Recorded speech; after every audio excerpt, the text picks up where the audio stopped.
right, Steph, here we are. Good to be with you, man. Thank you for your time. How are you, all in all? Oh, well, brother, thank you for having me. It's a pleasure. How's life in California treating you? California is good, man. Very similar to Perth, where I'm from, obviously where you are as well. So it's a smoother transition, and it feels good to be. I'm finally getting grounded now after a few months of being here. You're in the South, aren't you? Yeah, Yeah. Southern Cali, yeah. Beautiful. Yeah, it holds deep in my heart. We spend a lot of time in California. I love it there, but I also love being back here in Fremantle. But great to connect. What's been happening over there? How's life treating you? Man, really well. So the reason why I'm here is because I'm with my fiance, and so she's an American citizen. So we decided to ground here, and I'd really sort of set that up before I even met her in my own mind, in my own purposefulness in the world. I thought to myself, I love Fremantle. Like, I'm so connected to Fremantle in so many different ways. I'm really connected to the land and the ocean there, and just the people and the culture and the energy of the place. But I also knew that it was time for me to begin to expand and just really live a little bit more outside my comfort zone. So it was an interesting story. So I've come to California, to the US, without even really knowing I was going to come and live here. And so this is my base now. This is where I'm at for at least a period of time, at least another 12 months or so. And then we'll come back and forth between Australia and the US. But right now it's a big grounded here. Yeah. How are you finding it? The kind of political climate and even the physical climate. When we were there, it just felt like the place was hanging on by a thread. There were 3 mass shootings. That fire went rampant, and it just felt really, really loose. I mean, we were right in the core of LA, and it was a heat wave and the fire, and it was just all around intense. But how are you finding it there in Southern California in terms of the whole environment, climate, political situation, and all of that, huh? And it's interesting. Like, it's parallels apart. Like, so I'm in North County, San Diego, and Encinitas, and it really is we go to LA once or twice a month. Christina has still very strong tribe there and friendship there, and she's only really been here not even a couple of years. Mm-hmm. In Encinitas. And so we go there often, and LA is just worlds apart. Like, I chose to live here because LA was just too dense for me. Like, I can live there, and there's aspects of Los Angeles that I love, but I resonate with what you're saying in terms of there were 2 shootings. There's been 2 or 3 shootings the last few months, and the fires were wild, and it's just a very dense place, Los Angeles. And so being here is just very different. I mean, the ocean's beautiful here. Nothing, unfortunately, like Fremantle or like our stretch there of coast. The political climate doesn't seem to affect so, again, deeply, or it's not entrenched here massively. And it's something that I don't fully get involved in. I make myself aware of the circumstances, especially of where I'm living. But then, there's some geopolitical drama here now, and I think that's sort of wherever you go, man. Like, there's very few countries or areas in the world that, there are some obviously, but that aren't facing that the upheaval and the turbulence of politics and socioeconomics. Mm-hmm. But where I am here, I'm not super affected. Like, people are very chilled here. The people are really friendly and quite connected to. It's a beautiful place, and so much amazing, you could say, spiritual work and growth and development and community has gone down in Encinitas, including Paramahansa Yogananda and just many great, you could say, kind of India to America pilgrimages have been made right there. Yeah. It's a beautiful spot. Yeah, so I'm very blessed, very grateful where I am. Like, I'll share something with you really interesting, like, without going into too much detail because it's a bit of a story, but nevertheless, the last 24 hours I've been in a little bit of like inner turmoil. Just I've had to deal with some issues and challenges that I've been confronted with at a sort of business sense, at a service sense. And what it's done is the external expression of that isn't such a massive thing, but what it's done is the way I've internalized it has sort of it's brought up to the surface of my own awareness and consciousness some old pain points, like some previous wounding. And so it's literally about 30 minutes ago, I just dropped back into, so I've been about, about 20 hours 18 hours where I've been really disconnected from, not really, but disconnected from myself. And literally about 30, 40 minutes, 20 minutes ago, I dropped back into gratitude. And it's an easy place to get back into gratitude. But I was just disconnected for a moment, for nearly a day, where I'd really internalized some old stuff. And just in that, so when you mentioned the gratitude and appreciation and just, I literally just dropped back into it, because I wake up every morning, man, and I've got the beautiful mountain landscape as a backdrop, and then the ocean's like a few minutes down the road. And I'm deeply grateful and connected to where we live and just the life that we have here. But the last 20 hours, I've been like moping around like a victim, just being really just being sad, man, being sad and just processing old emotions. And it's interesting because you think you deal with things, and I have, but then layers come up of that, and so you then, and what's triggered me this conversation is that you appreciate gratitude, like you appreciate appreciation when you're really in it, and you really miss it when it's not there. And there was such density of emotion within me. I was struggling to really connect to that appreciation. And just like I said, a few minutes ago, 20, 30, 40 minutes ago, I dropped into it and I was like, there I am again. There's that organic state that I'm generally in. Yeah. And that's one of the things I love about your work, observing your transparency and your honesty. Like, what's pretty common with people in your role and my role, very commonly the kind of spiritual materialism, the facade that I'm now a teacher, I'm now in this role of leading others. I can't show when I'm not grateful. I can't show when I'm not happy. And that's a common issue for people in similar roles. I see it again and again. I saw it in myself, of like feeling I need to constantly be grateful. I need to constantly be positive, and you freaking burn out like no other. It's an intense one. And thank you for like just bringing that to the forefront straight away, just how you can be so honest and vulnerable and clear when you are in the shit, when you're dealing with old pain, when you're dealing, because it is not linear. It's not just up, up, up, up, up. There's plateaus and there's downfalls. And I think often people misperceive when one feels the feelings of like gratitude and the heart and wakefulness, that is like a permanent state and no waves of past pain and collective pain. I mean, it's so complex what we're dealing with, and for us to just be in the one state constantly, I think that's like an outdated model, an outdated perception of what it is to be in the heart and to be in our dharma. So yeah, thank you for just going straight there, huh? Yeah, man. Well, that's what's happening right now for me. Like, and I'm still dealing with the remnants of that, of insecurity, of not being enough, of letting people down, of feeling like deep feelings of embarrassment and shame and guilt. And like, this has been very prominent literally the last 20 hours or so, let's call it 24 hours. The last 24 hours has been really prominent within me. And like, I've just been shutting down. I've noticed myself going back to these old patterns of when I was a kid, where I'd freeze and like my internal mental chatter would freeze. I'd go blank. It's almost like I was in a Zen state, but it wasn't for healthy reasons. It wasn't purposeful. It wasn't to actually connect to Dharma or source or a deeper connection. It was to shut out pain, and so I wouldn't feel the fear.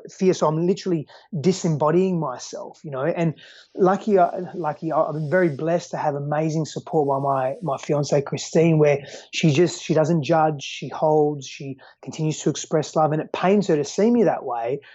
And she knows I'm human, and she knows this is a phase, and it's an ebb and flow. Like what you said, it's a state that's impermanent. Like, I mean, I've been really immersing myself deeply into Advaita Vedanta lately, and the Gita especially. I'm revisiting it again, and just looking at the permanent, the impermanent states, and life, the mind, the emotions being these impermanent states, these impermanent fluxes that we experience. And so there's a part of me that knows, whereas, some time ago, man, there was a part of me that thought, am I going to be like this forever? Like, am I going to be feeling shit forever? Am I going to be feeling angry, sad, despondent? Like, am I going to be feeling like I can't speak to anyone and lonely and isolated forever? And now it's like I'm feeling this. It's really intense. and I know it won't last. And I'm at greater peace, and my breath is completely different. The way I relate to my physiology is different in terms of I'm allowing more for these emotions to move through me, and they move quicker. Usually, 24 hours is quite long these days. Like, it's longer, and it's been a lot longer than that as well. But I just needed to, and there's more processing to go as well. Like, I know it because there's more conversations to be had around, externally, and that's going to bring up more stuff again. And you know what? That's part of the impermanent nature of life, of this physical existence. Right? And so the more we accept that, like, I'll speak for myself, the more I'm accepting that, the more, the more real I feel I am. Like, you mentioned something earlier about, we hit this status, whether it's a self-indulged status or it's something that's placed upon us of, I'm a teacher, I'm a guide, I'm a mentor, I'm a whatever I am. And it's like, oh, we have to be perfect. And that's just not, that doesn't fly. Like, it's just, it just doesn't happen. It's an impossibility. And it's not necessary. I think it's a disservice to us and to the people that we are imparting knowledge to and that we're learning from simultaneously when we come with that complex. Yeah, and it makes you quite inaccessible, a kind of a fairy tale kind of pinnacle, an end point. And it's such a romanticized image that's been in the religious and spiritual domains for so long. Yeah. For all the disciples to be down here, and then the teacher, the guru, the saint up on the pedestal, and this unattainable perfection. But then again and again, it's been revealed, probably through, just through life, but it's getting revealed more and more, the imperfection of these apparently perfect beings. For example, like lineages coming crumbling down through just human ego relationship dramas, yet at one point it was this perfect utopia, and that's just the nature of phenomenon for things to fall apart. Yeah, that's interesting, man. Like, the crumbling down. Like, see, if we didn't place this notion of perfection upon it, would it even crumble? It wouldn't crumble. It would, because what's it crumbling from? Because we haven't put it on this unrealistic pedestal, this polarized pedestal. And so, and I remember, man, like, I still am like that. Like, this is part of the sort of process I've been going through the last 24 hours, is this notion of perfection. Like, why don't I know that? Like, why can't I do this? Well, the reality is because I haven't been taught, and it's an articulate skill that requires time and practice. Yet my old conditioning comes in and says, well, you should know that. Should. There's much nobility. That's a deep practice to not know. To not know is it's a great practice. I think it can humbling. Sometimes be better than knowing, the unknowing. Yeah. But let's keep diving into that. Speaking to men in particular, because whether we call it toxic masculinity or the old paradigm or whatever labels we want to call it, it is still thick in our culture. And there's a couple of particular instances I can think of men that would probably be like a generation older than us, baby boomers and so forth, that are heavily identified with their role. I can think of now like 3 instances over the last couple years where they've lost their job. All these emerging millennials and tech heads are taking over their jobs, and their sense of identity has been challenged. Like, who am I? My job's being ripped away from me. They've been identified with that for decades. They're so ashamed that they're not even willing to tell their wife, their kids, they're lying that they're still going to work and they're going and hiding at the park, or so heavily identified with their role, with being the provider, and then that gets ripped away. And then there's been a couple of instances of those people I'm thinking of that have actually tried to commit suicide. They've been so in shame that they've lost their job, that they haven't even been willing to, or had the tools or the courage or the clarity to just be honest with that they've felt the need to try to end their life. I think Mm. that kind of agony is actually pretty common for men. Let's just speak to men right now. It's for men and women, but it seems to be a common predicament I keep finding in men, of these old doctrines and old models of what it is to be a man getting challenged, and that fierce grace of either like being honest, like you're speaking of, and like bumping up against those challenges and sitting with it and awakening through it to a deep gratitude and aliveness, or as I'm often seeing the opposite, going deep into a lack of self-worth to the point where I need to end my life because of it. I mean, it's heavy. So I'd just love to get your insight and wisdom, speaking to men in particular right now, with that kind of challenge, Yeah. Well, look, I mean, I don't want to say it's an epidemic because I'm not completely sure what quantitatively justifies or calibrates an epidemic, but I know that it is prominent amongst white middle-aged males, and that's the very truth of it. I mean, the rate of suicide is highest amongst white middle-aged males.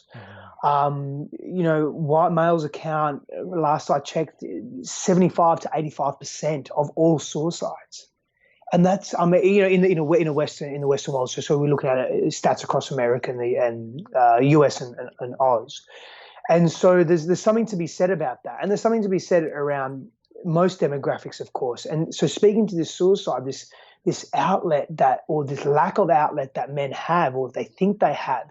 I'll tell a story. I have a friend and a client who was so depressed in his own being, so disconnected from himself. He was very sad. He was angry.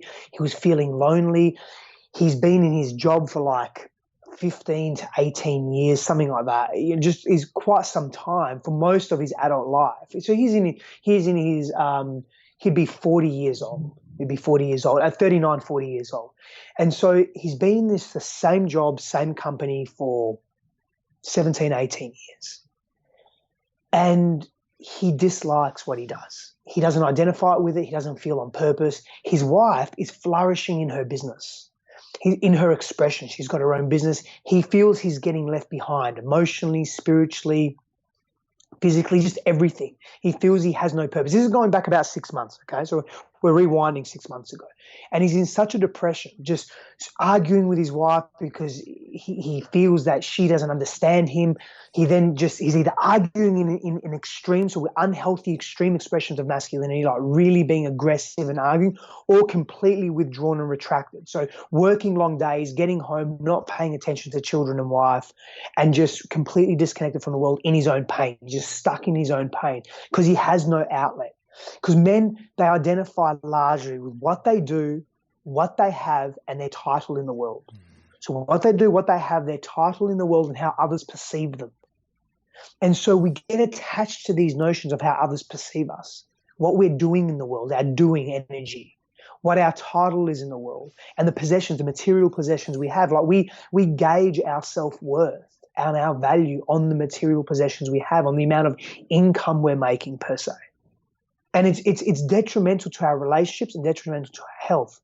And so until he could move into a greater sense of understanding himself and getting clarity on his purpose and developing courage around, firstly, how to communicate better with his wife, how to communicate better with those people that he loved, and then to actually step into a new paradigm of existence. Like, what would it look like if I wasn't doing this job and I did something that I really loved, and I just put money away for a moment, just getting him creative enough to think openly and expansively around, well, what if I could actually do what I love? And so what he's moving into is cultivating a new hobby for himself that is going to, and has started making him some money as well, but that he's very passionate about, and also helping his wife in his business, which is their business essentially, just through her own individual expression, her individuated expression. And he's starting to come alive again, and he's looking at the way he communicates how he feels. I say this often, it's like we think men don't have a limbic system. Like we don't have a mode for communicating and expressing emotion. Emotion needs to be expressed. It needs to be moved. Just like we eat food and then we release food. We drink water, we release the liquid. We experience something, whether it's turbulent, whether it's happy, whether it's joyful, whether it's fear, whatever, and it has to be released through some form of expression. When it's not and it's repressed, that is poison to our body and our mind. That's stagnation. Therefore, there's no growth. If we're stagnant, we're not growing. And if the prime directive for us as human beings, particularly men, are really connected to this growth and expansion, the masculine is very connected to that, then we just feel like we're dying.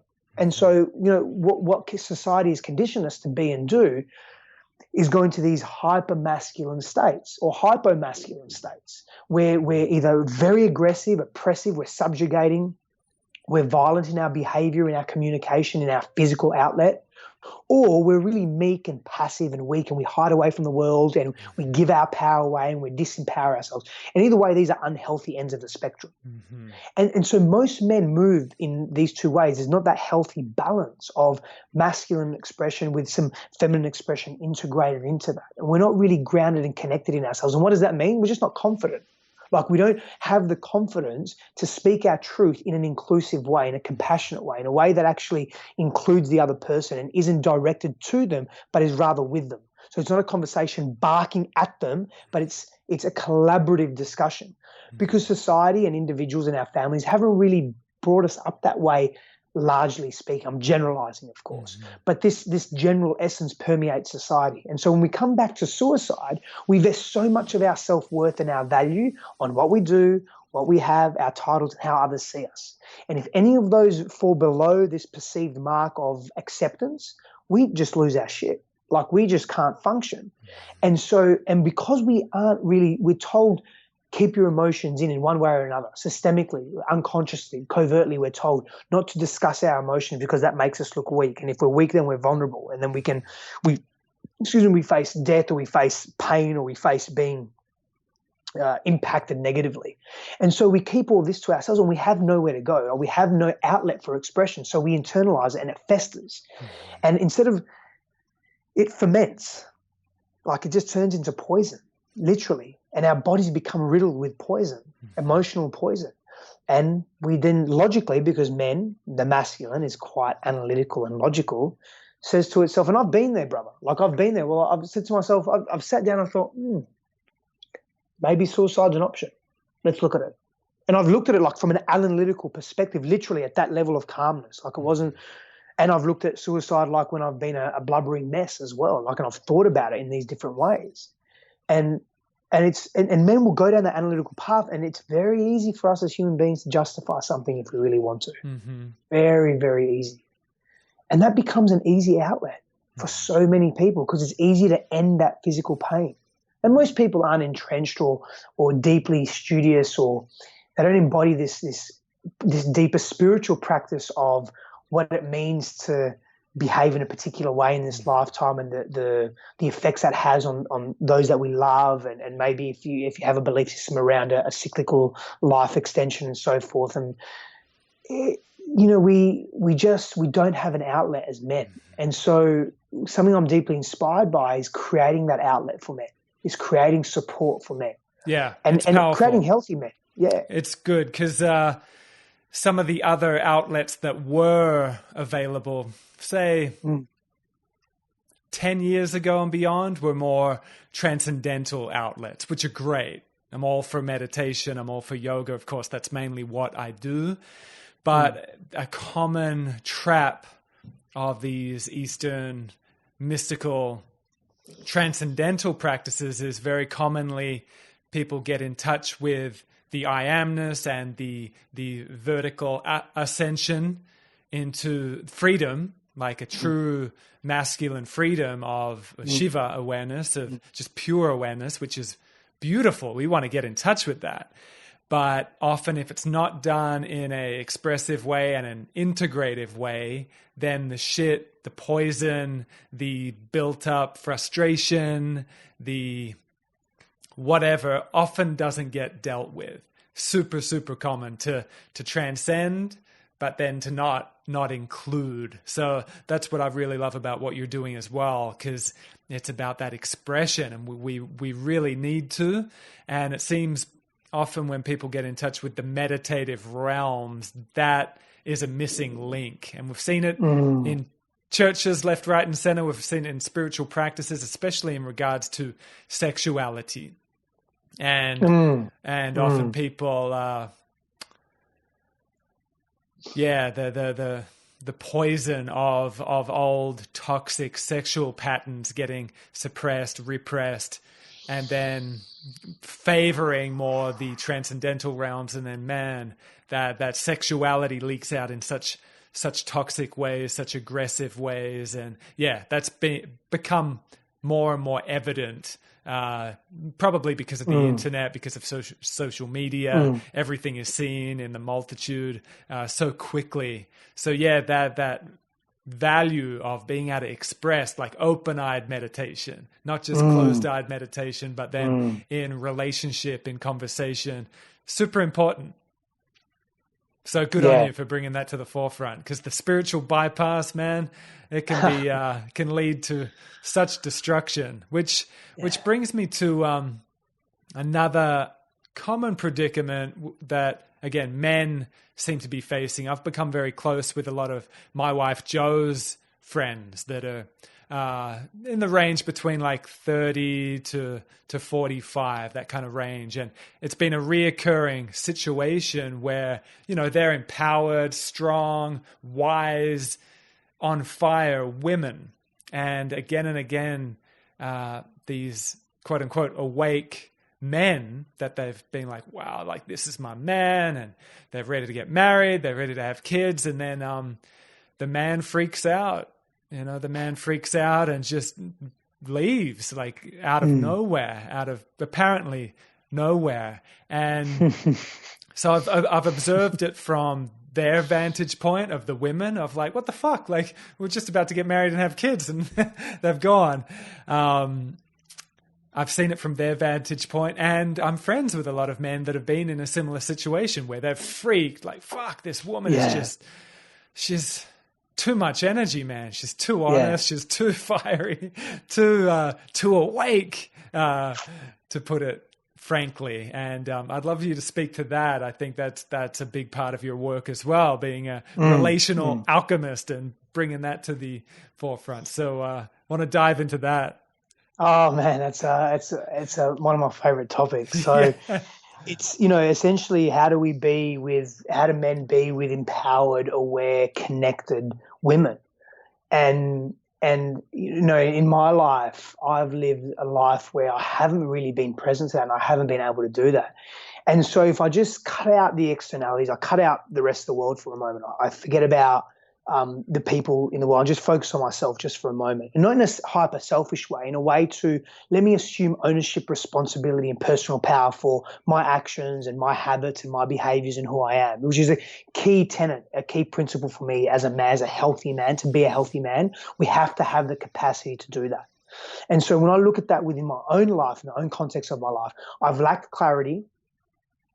I've lacked an ability to be decisive, to be discerning.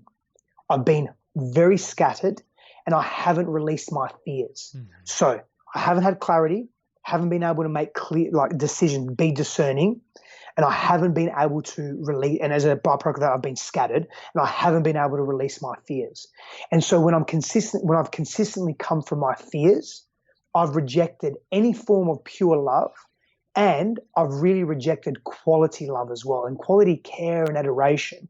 And what I've found is that, I'm a big believer in relation. I'm not the first to say this, that intimate relationships, we as adults pursue in our intimate romantic relationships, particularly our romantic relationships, what we both did and did not receive, both consciously and unconsciously, from our primary caregivers during our formative years.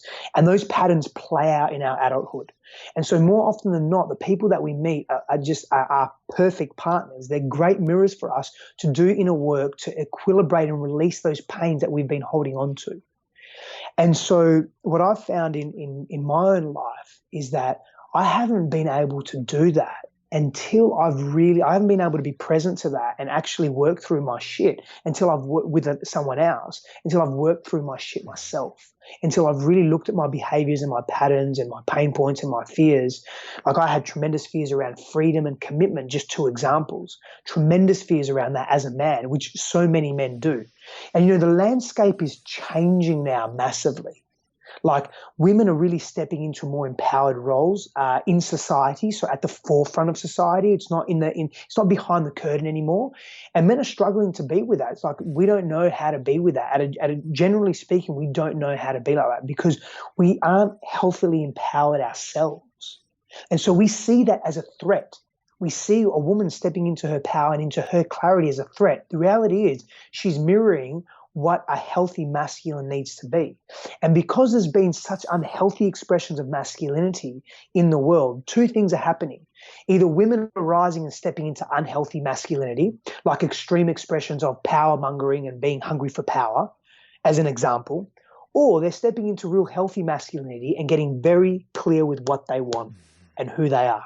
And that's a masculine expression that by all human sentient beings have. Clarity and purposefulness and direction is a masculine expression. Doesn't mean that it's decisiveness, directness. Doesn't mean that only men hold that. It means that it's a masculine expression. And so as men, we're seeing that in women because of so many, the uprising of such healthy women, and we're becoming threatened by that because we don't own it in ourselves. And because we don't own it, we're rejecting it in ourselves. Therefore, we're rejecting it in others. And therefore, we'll revert to two practices, either violence and extreme oppression and try to overpower the woman through our physical strength. That doesn't mean being physically violent, but just being dominant in an unhealthy way coming from fear. Or we retract. So we become these passive, generally speaking, we become these passive, weak, meek men, meek in the modern sense of the term, that are like, oh, yes, how many bags full? And so a woman doesn't want that. Like, what healthy woman wants a subservient man? Of course, a woman wants her man to serve her, but in a healthy way, coming from power, coming from power, grounded in our balls, like really grounded, but connected to our heart and expansive in our mind, open enough to be willing to change and shift and pivot, and also open enough and understanding enough of self to be grounded in our own power, in our own certainty about the decisions that we're making in life, because we know ourselves, we carry self-awareness. And so men, just to repeat myself again, because it's a really important point, are so threatened by this. So the remedy is multiple, but one of the remedies is for women to really step into more compassion and nurturing, but only up to a certain extent. They can't baby the man. They can't mother the man.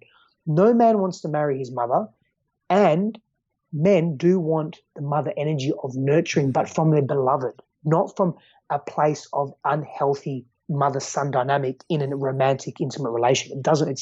That's toxic. That's unhealthy. That doesn't work. And so we both have to come together. If we're just speaking to binary gender, we both have to come together and just be really, really clear on, hey, we're entering a new paradigm. We've got some work to do. Like, I'll give you an example of myself and Christine. Like, she's a very powerful woman, powerful human being that's done deep work on herself, and she's self-assured and certain of who she is.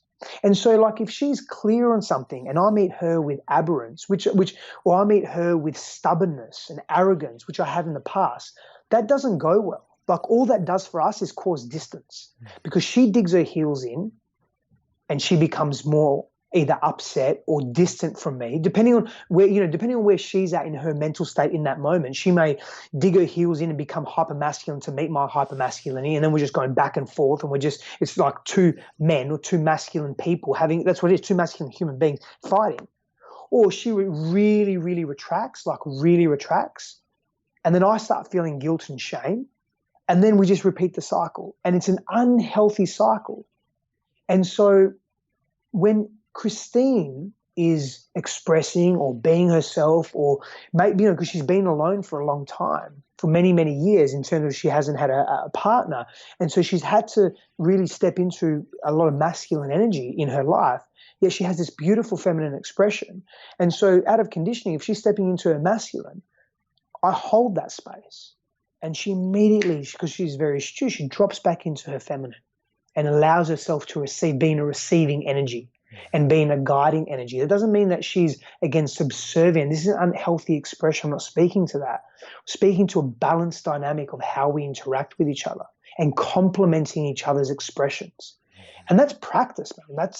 But it comes from a realization that the world is changing, the paradigm is shifting, and being stubborn and holding on to onto old ways, and it's not even old ways, it's unhealthy ways, is not going to help our growth as a society, and is not going to give you any reprieve and joy in relationship in any capacity.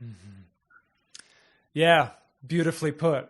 Thank you for diving in there, honest and candid, and I think really helpful. I think it's also good for men and women. I mean, quite basically, get active. I mean, what is just, without a doubt, an epidemic is this stagnation.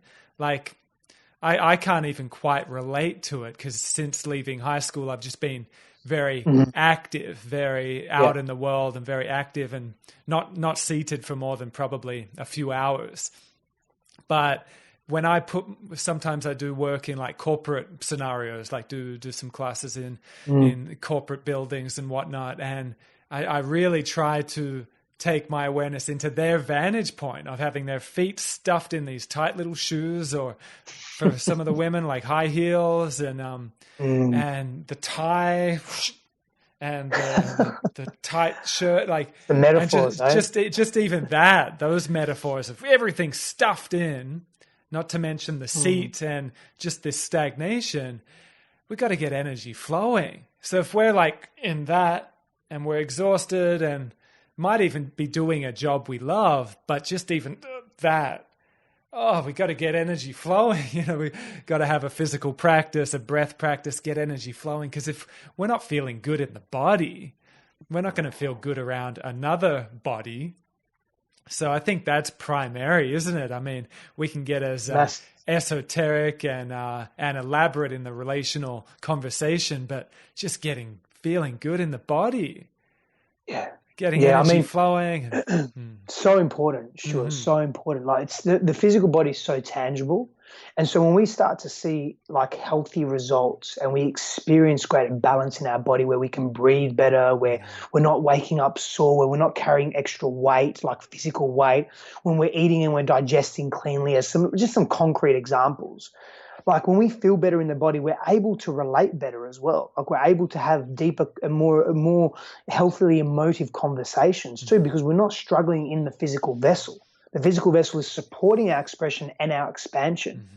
And, that's another thing that, like, that if couples can do that together as well, like, can actually have a practice of movement together and activity together, that drives the momentum, the healthy momentum of the relationship massively. I agree. And inevitably a sexual spark, an attractive spark, when you see your lover sweating and shining and getting their radiance flowing. I mean, there's nothing more attractive, I think. And also seeing your partner in their luminosity, say if they are in a role that is very strong, say if they are a leader as well, or just charging, just rocking it, like allowing yourself to be the witness and watch them radiate, watch them shine, and notice if you do get competitive, if you do feel like it's emasculating you. And it's time for us as men to, sink down into our balls and rise that up into our heart and go, fuck yeah, like this is awesome that women are rocking it like they are. I mean, it's about time. And in so many parts of the world, that is not happening. So we definitely need that where it can happen still, like legally and morally and energetically, like in many parts of the world, women would get killed quite literally, or just totally imprisoned for doing what they're doing in Australia and America and so forth. So where women can do it, I am all for it. So as men, every now and then we got to step back and just watch in awe, because it is absolutely beautiful, but we got to feel good in our bodies. And even back to the balls piece, like there's just been such a crazy insecurity about our family jewels, which is just insane that we've got to address, we've got to feel good in our bodies. We've got to feel good in our manhood. And speaking to women as well, I mean, there's so much beautiful women's work going on in terms of just self-love and taking care of the body and bringing loving awareness back to the yoni. In observation, I don't think there's quite as much in the male domain of just getting that intimate with the naked body, in a way that's not exploiting it, in a way that's not just because it seems to be the real conservative path or the real like neo-tantric wild and just it seems to be quite divided in terms of the conservative, more traditional route and extremes. It's a habit of society to move in extremes, and at some point we will learn to come back into equilibrium. And it's interesting what you say, like about being, again, like we've mentioned this, being grounded in the balls. Or what does that mean? It means being confident in our bodies, and also when we're confident and courageous in our bodies, that comes through our communication, the way we relate. We don't come from desperation and insecurity. We come from a heightened sense of self-worth. Like when we really, really believe in who we are and we're grounded in our balls in a healthy way. So in other words, we're not being directed purely by hormones or biology, but there's an integration of emotion and there's an integration of mental aptitude and awareness. And there's this, again, integration in our balls, in our heart, in our minds. Like we are relating to people very, very differently. We're not coming from desperation. We're not coming from this. And again, there's nothing wrong with physical attraction. Physical attraction is a beautiful thing. It's part of being human. It's necessary. It's absolutely in fact, I would say it's necessary to our spirituality. Spirituality isn't only limited to some esoteric, immaterial concept that's beyond the physical body, beyond and part of, in so many different ways. And that's probably a conversation for another time. But just going back to this here, when men are reverent of their genitalia, and they're not carrying so much cock shame, and they're not carrying so much body shame, not just cock shame, but body shame, genital shame, however we want to call it, and we're more accepting of ourselves, we can be more accepting of others. I've lived such a judgmental life. Like I've been judged upon during my upbringing, and that's how I interpreted my life. I felt very isolated and disconnected and felt very critiqued, like hyper-critiqued in my life. And I took that attitude and I brought that upon myself for so much of my adult life, like being really hypercritical with myself. And because of that, I saw the way others saw me through my own eyes, through that lens. So I thought they were also being hypercritical and judgmental of me. So I would paint that picture of them before they even had a chance to really just express their authentic truth. And the moment I realized that, like really grasped that, and to be honest, it was probably only a few months ago that I really grasped it, where it was more of an embodiment, I ceased to see people in the way that I was seeing myself, and ceased to think that people were seeing me in the way I was seeing myself.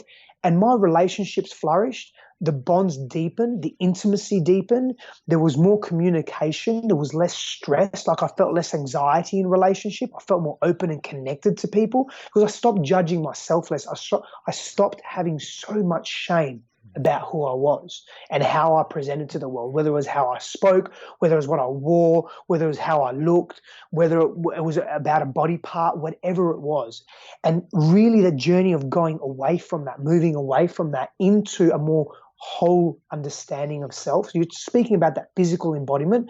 When men and women both have this practice, they communicate from a more open, compassionate, understanding, willing space. Like for me, willingness is everything in a relationship to self, to ideas, to beliefs, to people, to your beloved. If you carry willingness, willing to be open, willing to traverse fears, willing to experience the unknown, willing to try something new, willing to admit you're wrong, willing to admit you're right, willing to take ownership and celebrate your wonder. Like when you're willing, you're fucking enabled. You are enabled in a positive way and you are on fire. Like that's the power of willingness. I agree. Couldn't agree more, especially the the piece of defensiveness. Defensiveness has run thick in my family lineage, and I still see it bubble up every now and then, especially if I'm fatigued and I haven't been taking care of my body. I'm very susceptible to that old conditioning of being defensive. But then when I bring that back into just contemplative awareness, just willingness to be honest with it and watch, it's like, fuck, this defensive, like, what am I defending? What am I defending? And we're defending old fuck paradigms. off. Yeah, old paradigms, old conditioning, like just defending this little ego that's been conditioned for so long. But I do think that is an important, like, inner conversation and relational conversation to even just be honest, like, fuck, I'm really being defensive right now. And like to have a kind of sense of humor about it, I think is pretty important as well. Like a sincerity, but a sense of humor. Otherwise, like, it can be a real masochistic trick of just like judging ourselves, judging and analyzing and judging. So it does feel like this balance between like that fierce discernment and willingness, and then like a sense of humor to go, fuck, what a funny trip we're on, huh? Yeah, the lightness of it all. I think it plays a massive role in liberating us from, feeling and experiencing such pain in life, and such fear to engage, like fear to be present. Like, so many men are scared of being emotionally hurt, and they don't want to admit that. They don't want to take ownership of that. They don't want to think about that. Yet it's a massive reality. That's what retracts us. And so, I mean, I work with so many men. They don't want to be hurt. They're scared of that. It's easier for them to be, picked up and put and plonked in the middle of the Panama jungle, which is the densest jungle in the world, and say, hey, you've got 2 days to find yourself out, and here's 1 liter of water, and that's all you've got. And that's like an easier challenge than actually communicating feelings or getting feedback on their behavior from someone that they care about and love. Like, so many men are experiencing this deep fear of rejection and abandonment massively. And I've been like that as well. I've experienced that. And I'm not projecting outwardly here. I'm giving you like real examples of people, so many men that I work with that share these very similar experiences and feel this, and it stops them from having meaningful, connected relationships. It keeps them in hiding, and again, they'll either move to one expression or the other, one, hyper aggressive or hyper withdrawn, and women are like, well, what do we do with this? Like, I want to keep shining, I want to be in my power, but my man can't handle that, or the man that I'm with can't even see me for that. Like, so that, what do I dim my own light, and then she builds resentment, and there's underlying tensions, and it's a lose-lose for everyone. And so there's no, there's no chicken or egg. There's no who makes the first move. It's both.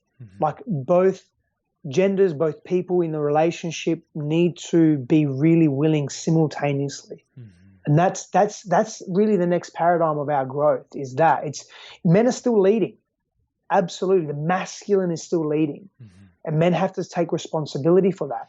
And they can't focus on the outcome of what happens through their leadership. They have to lead for the intrinsic value and the sake of leadership, because that's self-honoring, and that's really in alignment with what a healthy masculine man does, is lead.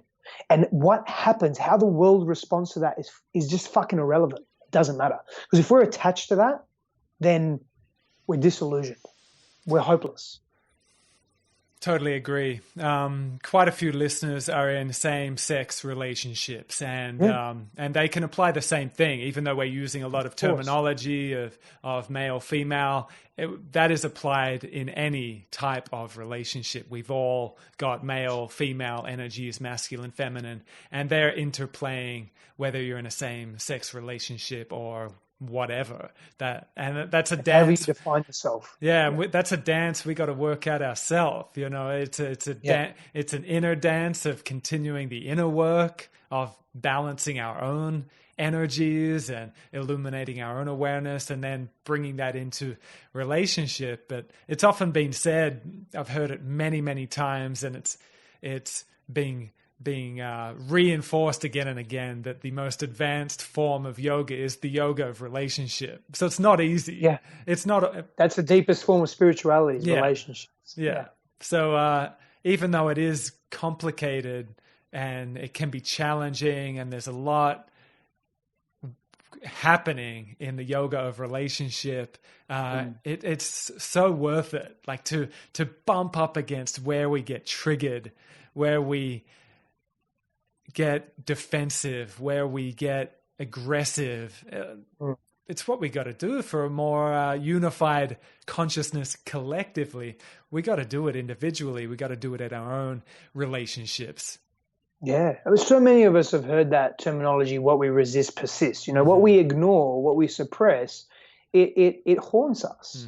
It comes through us in our behavior from an unconscious place, and it becomes more difficult to manage because it's so intangible.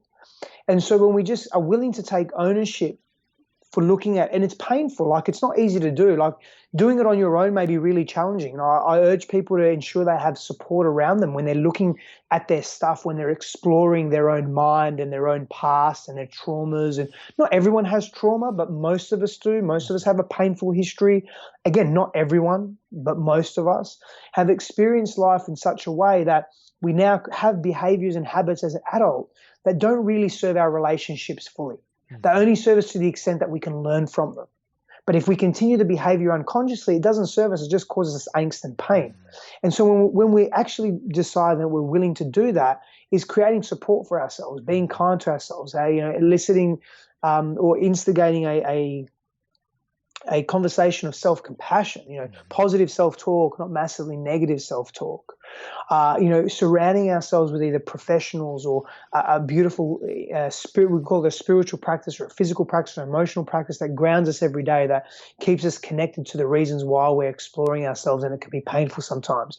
Create a strong peer group around us, nurture the body and the mind during the process, spend time in nature, like be really deliberate, carry intention, like deliberate intention with this exploration of self and supporting yourself in that journey. Like it's like, the first person to climb Everest or explore Antarctica didn't just say, we'll just wear some thongs and a pair of shorts and we'll just see what happens. Unless you're Wim Hof.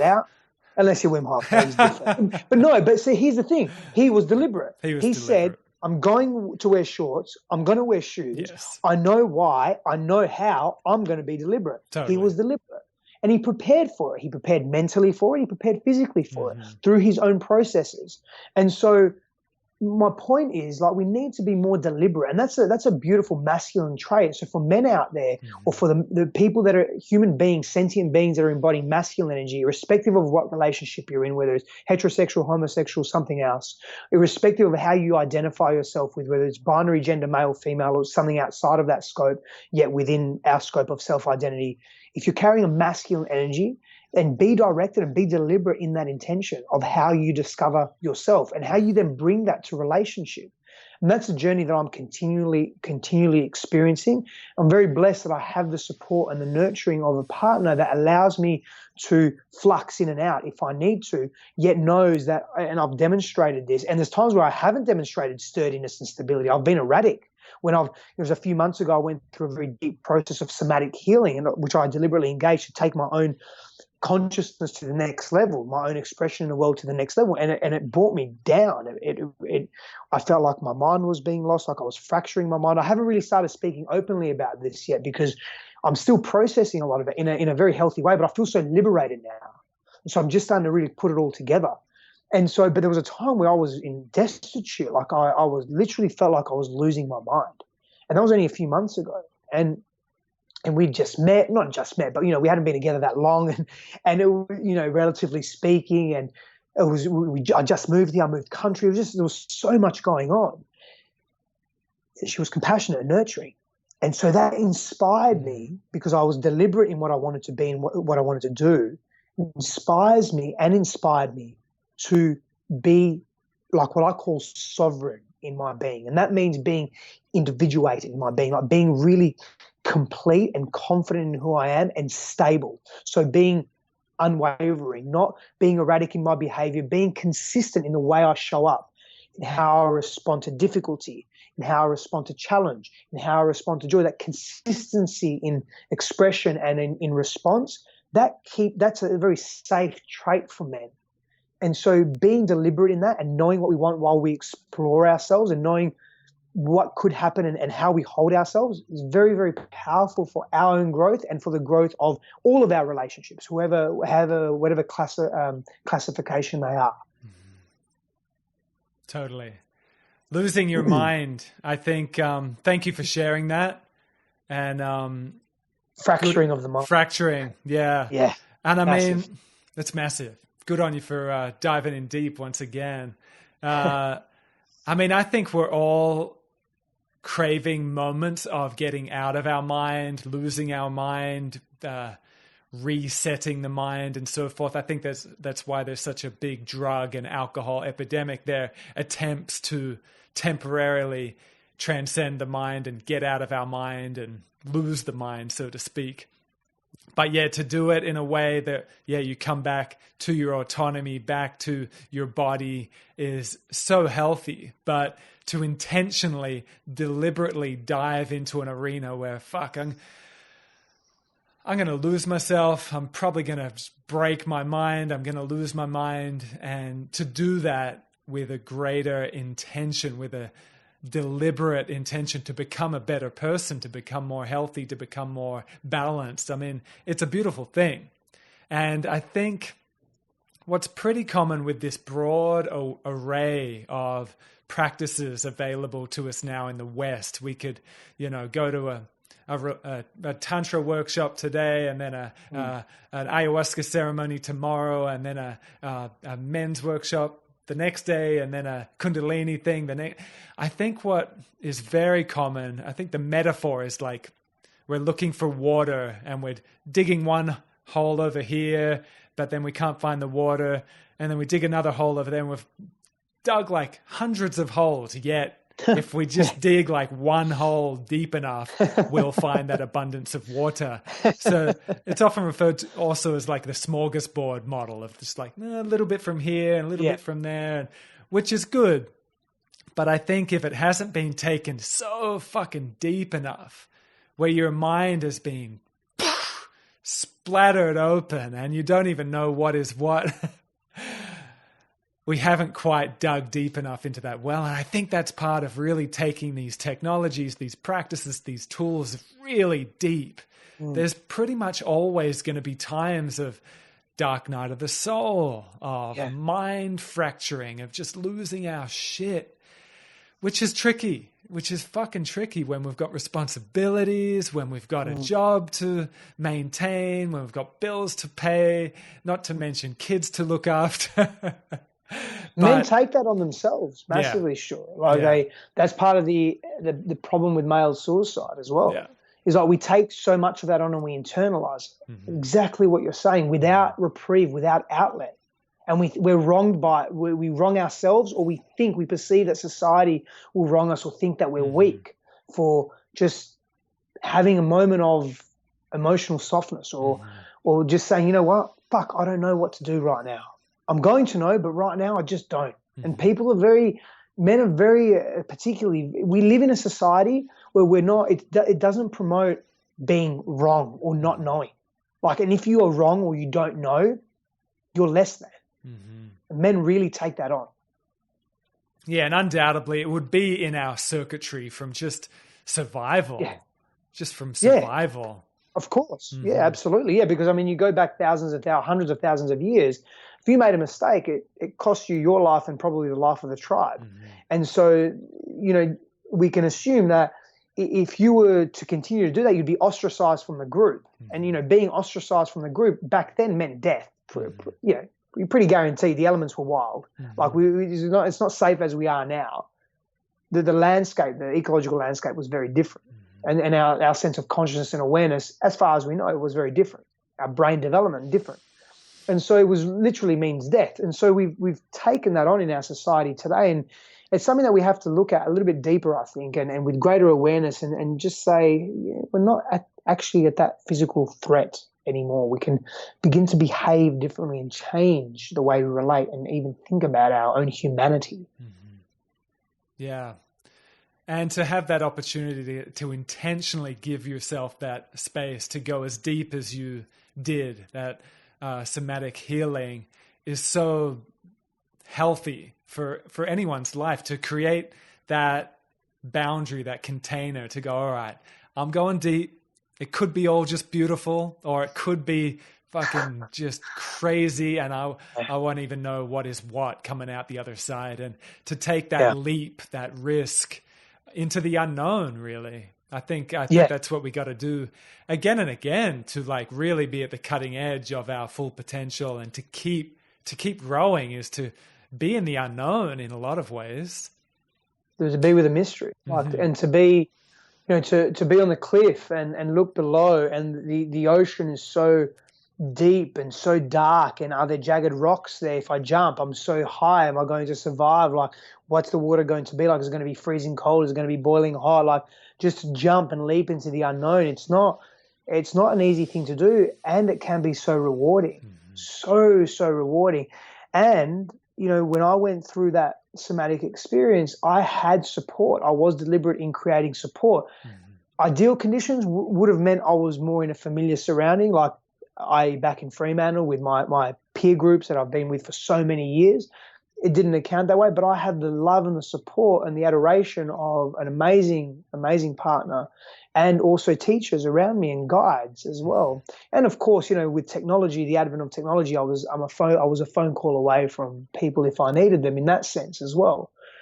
And so, being deliberate in our choices to move into the unknown, it can really enhance our relationships. It builds tolerance and resilience to adversity and difficulty.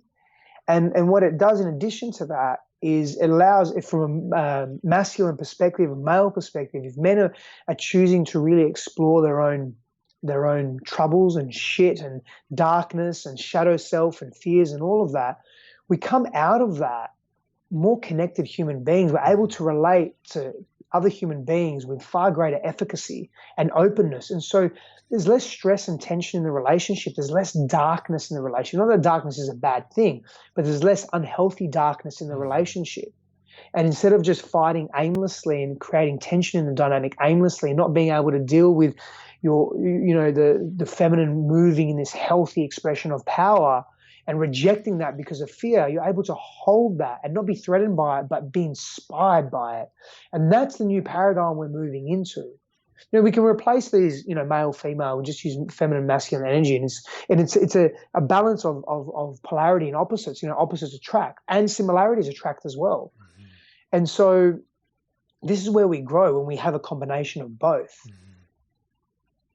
Yeah. Back to any listeners, people that are in a situation where they feel they literally can't take the leap we were just speaking of. And it could be a big enough leap for them just to jump in the ocean, literally take their tight shoes off, take their tie off, and jump in the ocean. Like that could be, everyone's got to start from where they are.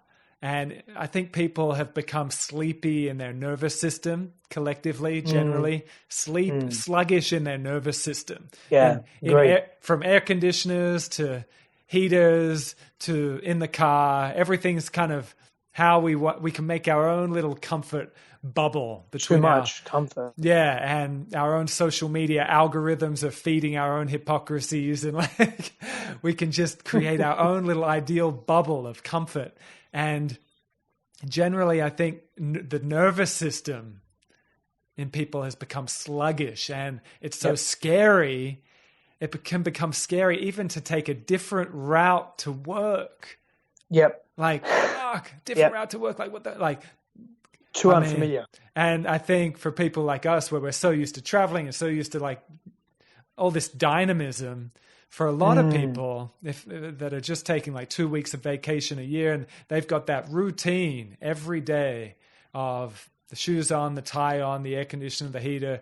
And this routine is good for a lot of people, but it can also result in a real sluggish nervous system, a real dullness of willpower, and an inability to step into anything that's kind of scary and kind of different. So like intentionally taking that different route to work could be fucking huge to some people. Massive. Massive. Yeah, impactful, really impactful. Like, and that what you're speaking to transcends. If we don't carry a willingness to challenge our physical bodies, we're very unlikely to carry a willingness. And I mean, this may be a bit of a paradox to what I said before as well when I was speaking to men and physical challenges and how they're more easier. It's easier for them to face physical challenges and it's more difficult for them to face emotional challenges.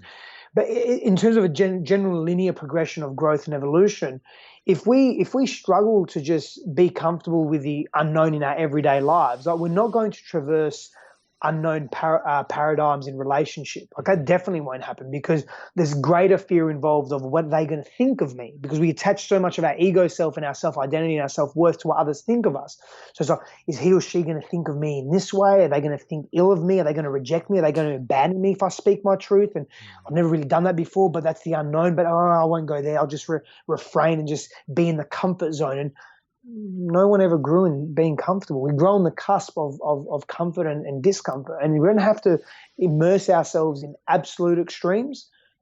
But being uncomfortable often is really healthy. Like it's really healthy. Again, whether it's in our nervous system, whether it's in our emotional body, in our own spiritual practices, literally just taking, like you said, taking a different route to work or a different route to somewhere where you go regularly, that can be so empowering in a world where we are so complacent in everything we do, generally speaking.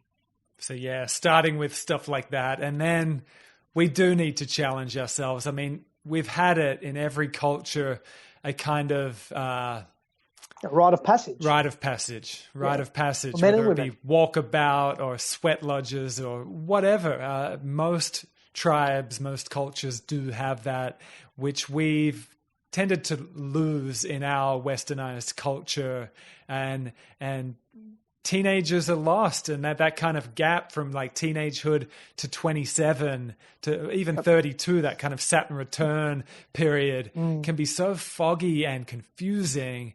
And I know for myself as a teenager, I unconsciously created rites of passages with drugs, with orgies, with raves, with like pushing my mind, pushing my body in unhealthy ways. And looking back, it was all perfect. Even my near drug overdose at 15, that was a big awakening. Like it was shit. Wow.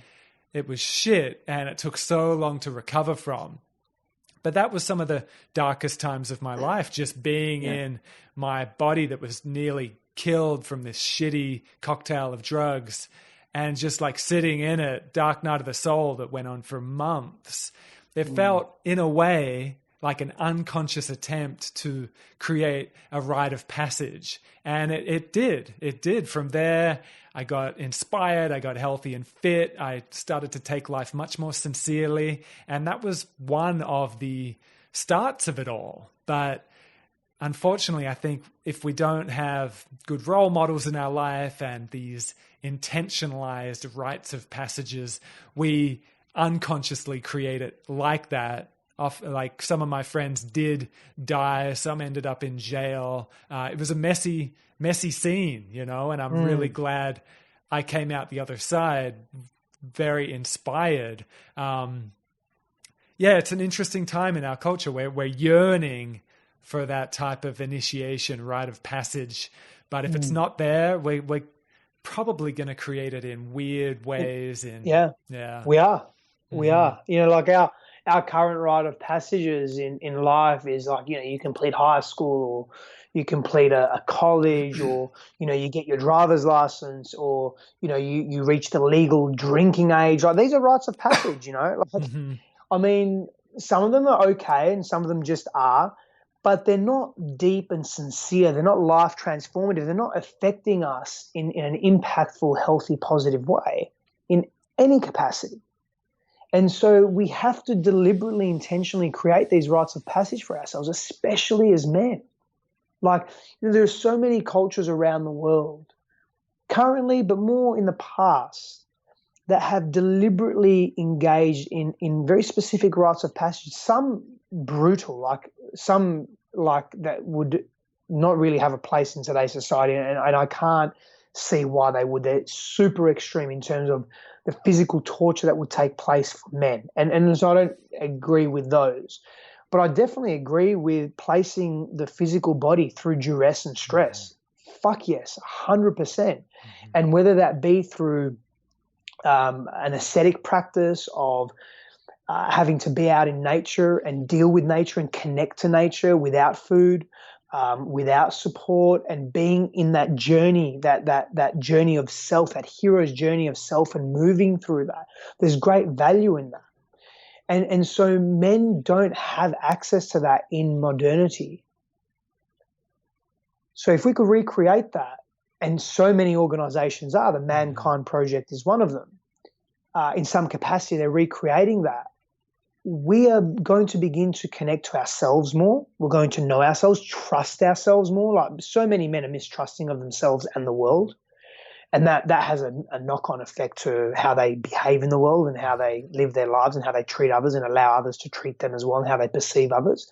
So these healthy rites of passage, they allow us to trust ourselves more. They allow us to respect and revere our vessel for consciousness and life, which is the physical body, but also Mother Earth. And you can keep extrapolating that gratitude and that awareness, like it's Earth, it's solar system, it's galaxy, it's universe, it's multiverse, it's whatever it may be. And we just keep expanding that into the cosmos that supports the physical cosmos, supporting our physical existence, our physical expression in this world. And it also allows us to revere and respect people outside of us, particularly the feminine, children, systems and processes. It allows us to see the world in a more interconnected way instead of an isolated or segregating way. So these rites of passages are absolutely crucial. Something that's beautiful that I teach, and something that's really beautiful to witness, is when couples go through their own intentional rite of passage as well. And again, it could be couples, it could be, and if you're in a non-monogamous relationship, it could be a 3 people, 4 people, 7 people, 38 people, whatever your flavor is, it's irrelevant. But going through this rite of passage together, this beloved union together. Now, whether that be marriage or matrimony, whether it be something different, dear friends of mine, they've been married nearly 30 years. They're very outwardly successful in the world, and they've gone on their inner journey. They've been very deeply connected and loving relationship for 30 years. But they recently, just like the last maybe 5 or 6 years, not even, maybe 4 to 5 years, they've just unpacked their own spiritual journey as individuals and as a couple. And they just recently went on a hiatus where they were with a shaman, and they were in Spain, and they were in the forests of Spain, and they were quite away from each other. It could have been maybe a few kilometers anyway, but she was in Earth, like on the land. He was on the land, and their son as well was with them, but all in separate places, 5 days, no food, just water, and just going through their own processes, and then coming back together again after those 5 days. So spending time together, then separate, then time together again. They went through this beautiful rite of passage as a couple at this stage of their own life. It's so beautiful. Such a beautiful story. It's amazing. And not everyone has to do that. That's just where they're at the moment. That's what they chose to do. It doesn't have to be that expression, but they were deliberate in, let's connect really deeply. And part of that connection, deepening their connection, was being away from each other for 5 days and being in deeply ascetic practice, like having very minimal. It wasn't like they weren't glamping. They were living on the land, 5 days, no food. That's very inspiring. Thank you for sharing. Yeah, I think on that same note of us trying to figure out a relationship, we often do it in a conceptual way, on a psychological way, especially in our culture. That's how we've done it. If you're having a marital issue, you go to a marriage counselor, and it can be effective, totally can be effective, just talking it through and working out some tools to get through it together. But to go deep like that, on like a multi-dimensional level, on a rite of passage type level, that sounds incredibly powerful. Joe and I came together in a very mystical and powerful way, being out on the land and it being a very shamanic situation. So I'm deeply thankful that we pretty much came together through a kind of rite of passage, a real intense kind of dying of who we were and a rebirth, so to speak, of who we were to become.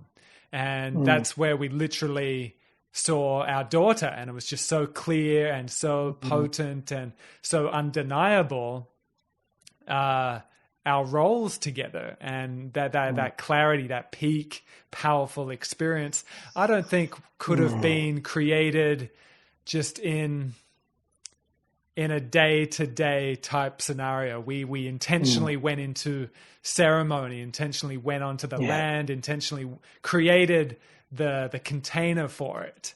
And I think these things can happen spontaneously. Grace happens in mysterious ways. It can happen cutting vegetables, it can happen in just the most mundane ways. And I want to speak to that a bit, because I think in our type of scene, there's a common denial of the ordinary, of the mundane, and a seeking of constant wild, constant mystical, constant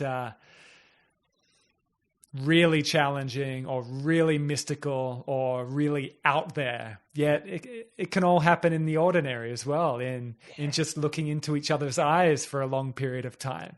That is a powerful rite of passage for people, a powerful coming together. Just sit with your lover right there and look into their eyes for a long time, at least half an hour, like just keep going until you either crack or something gets emerged. That's one of the powerful exercises I find. Man, I love what you're speaking to. I'm so inspired and passionate about this. And I'll just share something very openly here. There's literally not a day that goes by that I do not look at my beloved. And it's not even, I don't even necessarily have to look in her eyes. I can look at her for a few minutes and I will have tears well up in my eyes of deep gratitude and appreciation for who she is and how she presents to the world, and all that we experience as a team, as a family, as a couple. And I have such clarity around who I am, having come into the relationship and who we are together. It's the appreciation, man. I have honestly, through practices, sometimes deliberate, sometimes not, just sort of being in awe of nature and then saying, okay, I'm going to roll with this, and then allowing nature to engulf me. I've had experiences like I'm on 5-MeO DMT, like I'm on LSD, just from gratitude and appreciation. And I kid you not, I've had experiences just through gratitude and appreciation and Mother Earth, forget about people for a moment, just me, myself and Mother Earth, myself and Earth, ocean, mountains, whatever it may be, where I have been so, I can only explain that my heart's open so much. It's like I'm on Kana or MDMA or something like that. Like I'm on this deep heart opening medicine journey.